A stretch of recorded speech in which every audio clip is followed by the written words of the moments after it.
केंद्रीय मंत्री ज्योतिरादित्य सिंधिया यांनी केली कोल्हापूर विमानतळाची पाहणी। टर्मिनल बिल्डिंगचं लवकरच उद्घाटन होणार असल्याची दिली माहिती।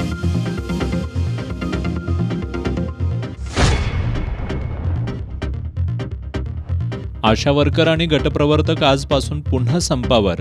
मानधन वाढीच्या निर्णयाच्या लेखी आदेशाच्या मागणीसाठी जिल्हा परिषदेवर आज काढला मोर्चा।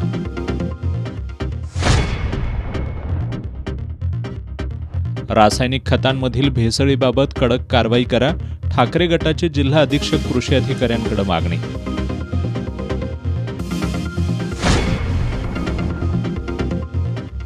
केशवराव भोसले नाट्यगृहात लावणी शो आयोजनाबाबत महापालिकेनं नागरिकांकडून सूचना आणि हरकती मागवल्या। एसन्यूजच्या बातमीचा परिणाम।